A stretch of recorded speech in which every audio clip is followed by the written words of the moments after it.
The year is 218 BC. A Carthaginian general named Hannibal Barca is about to do the impossible.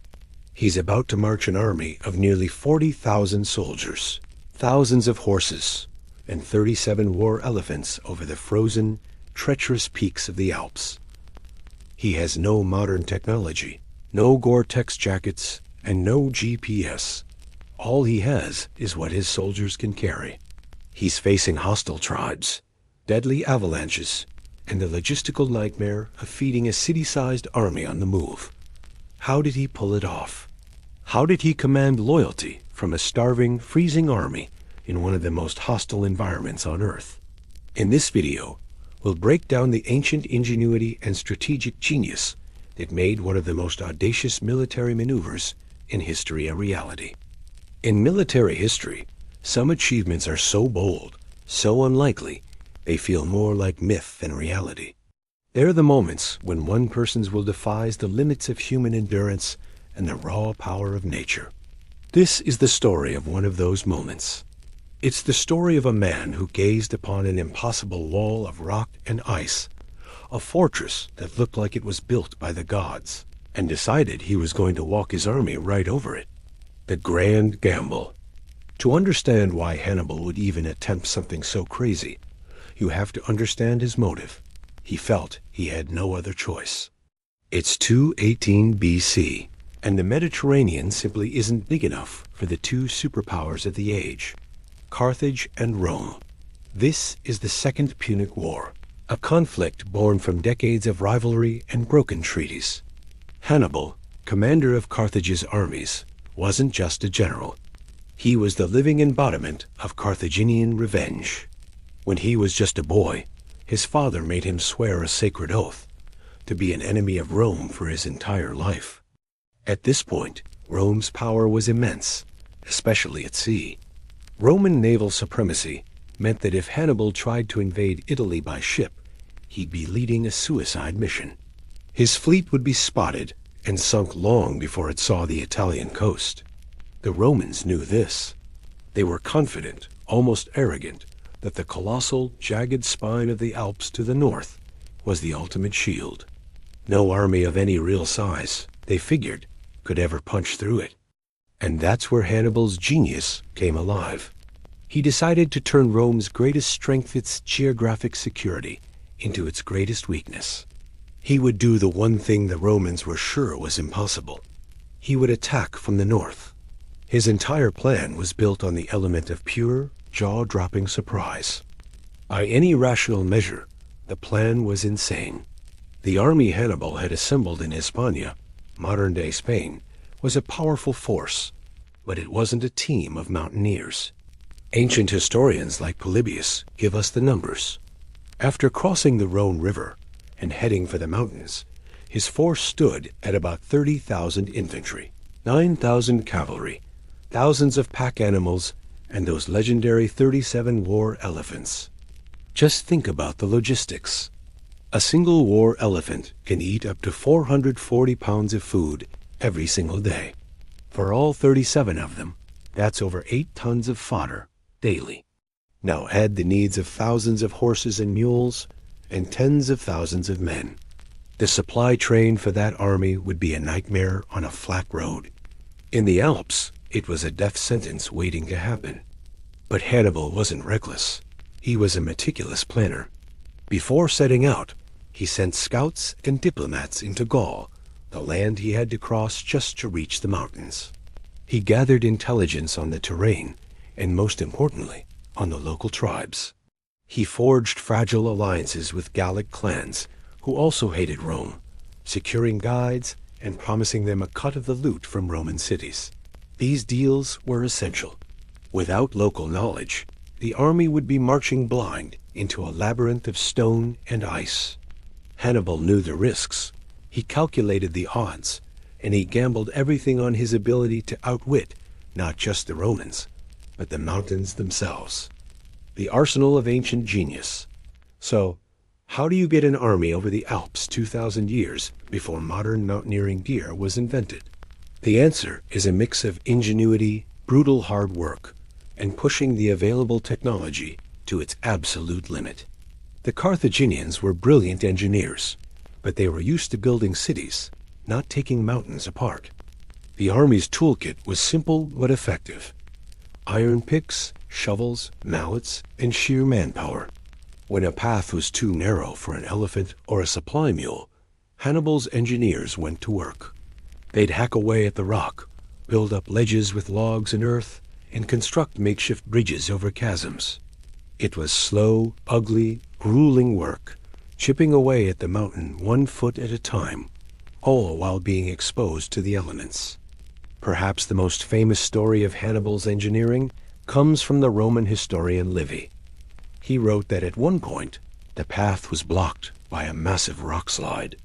According to the legend, Hannibal ordered his men to cut down huge trees, pile them against the rock, and set them on fire. Once the rock was glowing hot, they supposedly doused it with sour wine. The sudden temperature change, what we call thermal shock, would have cracked the boulder, letting his men break it apart. Now, historians have argued about this story for centuries. Could they get a fire hot enough? Would they really waste precious wine? Most modern historians believe the story is probably a myth, a bit of folklore to pump up the legend of Hannibal's genius. But whether it happened exactly that way or not, the story gets at the heart of Hannibal's strategy. Adapt or die. They didn't have dynamite, but they had fire, muscle, and a refusal to quit. Supplies were a constant battle. The army had to live off the land, a practice called foraging. This meant taking grain from local tribes, either by trading or by force. After one successful fight against an ambush, Hannibal's men captured a town and secured enough food to last a few days. But as they climbed higher, the landscape turned barren. The trees vanished, replaced by windswept rock and snow. The fertile valleys of Gaul were a distant memory, and starvation became just as dangerous as any enemy soldier. Men survived on shrinking rations. The animals, without proper food, grew weak. Survival became a matter of pure grit. Every soldier, every animal, and every bag of supplies had to be carefully guided along treacherous, icy paths. A single misstep could send a man or a mule, loaded with precious gear, falling thousands of feet into a ravine. Polybius described the horror of watching pack animals slip on the ice and simply disappear into the abyss. This was the price of invasion, paid in blood and treasure before they'd even seen a Roman legion.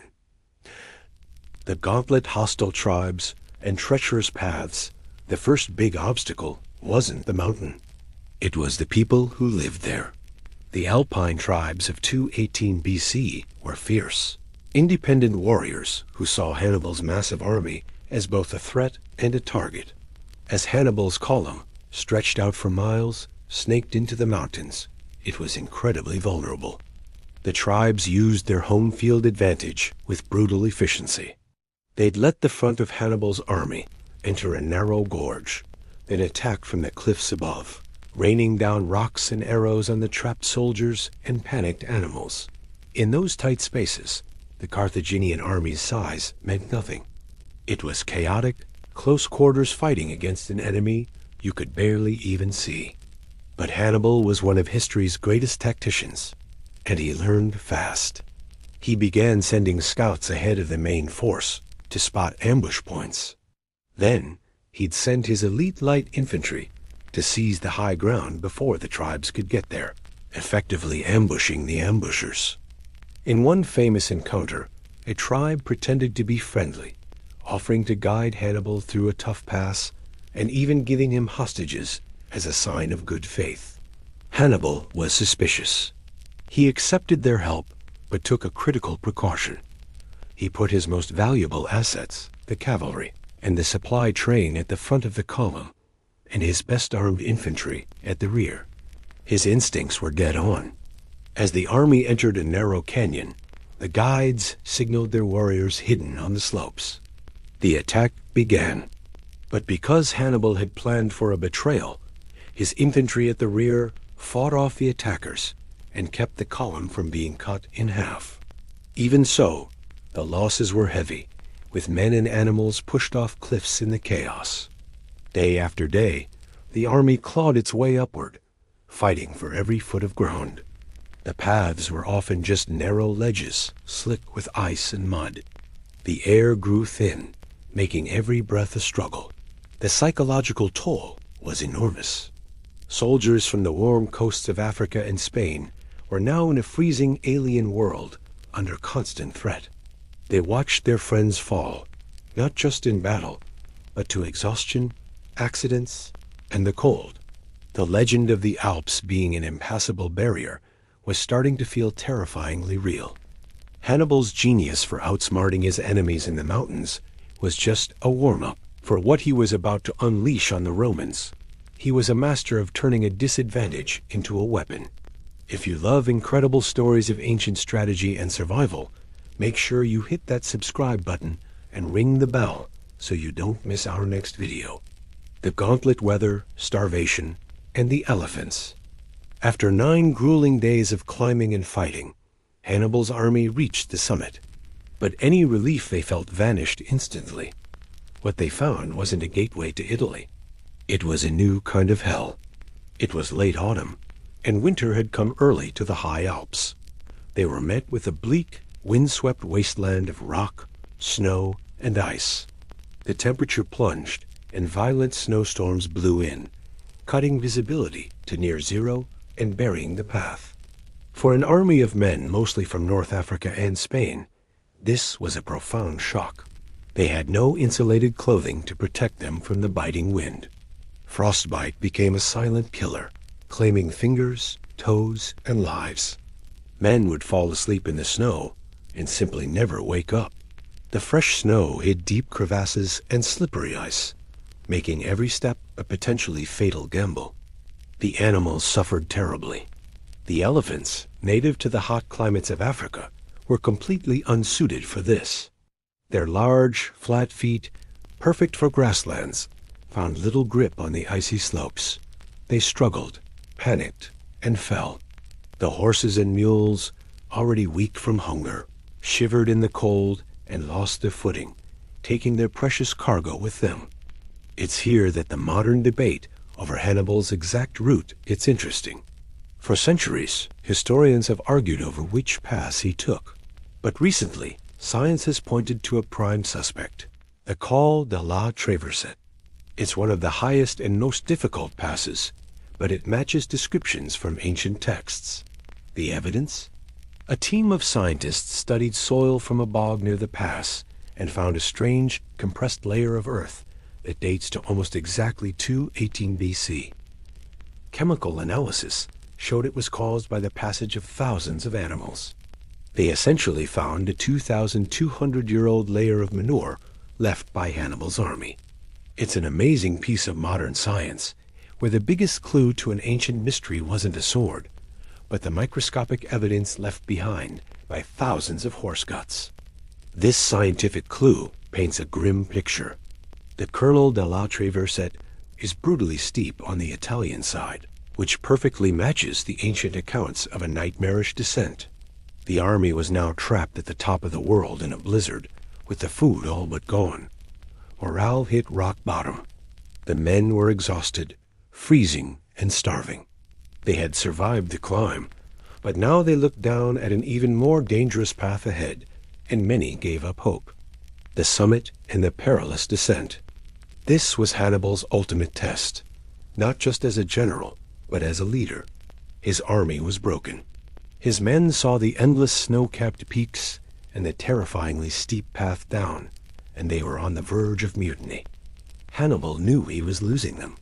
According to the historians Livy and Polybius, he rode to a viewpoint that looked out over the plains of northern Italy. He gathered his exhausted troops and gave a speech that would go down in history. He pointed south toward the hazy, distant green of the Po Valley. He told them the worst was over. He spoke of the rich fields and the allied Gallic tribes that were waiting for them below. He told them they weren't just descending a mountain. They were climbing over the very walls of Rome itself. It was a masterpiece of leadership. He didn't just offer them food. He offered them a vision. He transformed their suffering from a meaningless ordeal into a necessary sacrifice for a glorious victory. He reminded them why they were there. He gave them back their hope. Reinvigorated, the army began the descent, and they quickly discovered that going down was far more dangerous than coming up. The Italian side of the Alps is much steeper than the French side. The paths were narrow, icy chutes. Men and animals were constantly slipping. At one point, the path was completely gone, wiped out by a landslide, leaving a sheer cliff face. The entire army ground to a halt. For a full day, Hannibal's engineers worked frantically to build a new path. They used their picks and shovels to cut a zigzagging route into the side of the cliff, just wide enough for one animal to pass at a time. It was a slow, terrifying process, but it worked. One by one, the starving, frost-bitten survivors navigated the new path and continued their journey down. Finally, after 15 days that must have felt like a lifetime, the broken remains of Hannibal's army stumbled out of the foothills and onto the plains of Italy. They were a shadow of the force that had set out. Of the army that faced the Alps, only about 26,000 survived the crossing around, 20,000 infantry and 6,000 cavalry. Thousands had been lost to battle, starvation, the cold, and accidents. Of the 37 elephants, only a handful remained.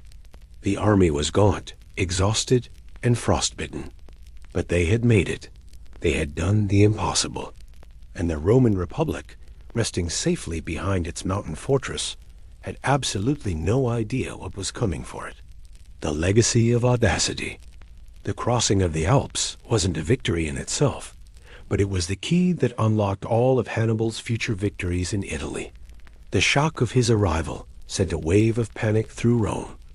He had achieved total strategic surprise.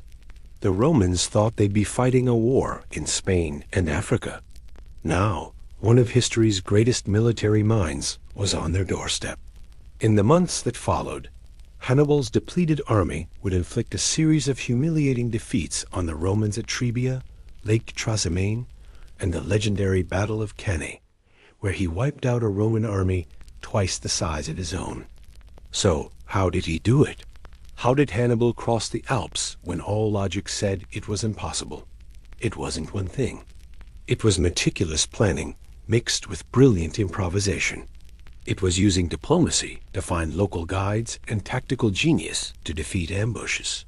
It was the engineering skill of his army, which literally rebuilt the mountainside to let them pass. But most of all, it was Hannibal's own iron will and his incredible understanding of people.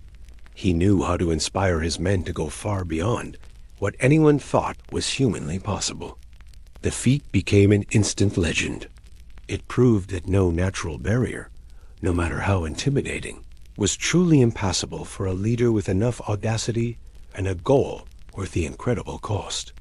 Hannibal's march across the Alps remains a timeless testament to human resilience. It's a reminder that sometimes the greatest obstacles aren't the mountains in front of us, but the limits we place on ourselves. What do you think was the single biggest challenge Hannibal faced in the Alps?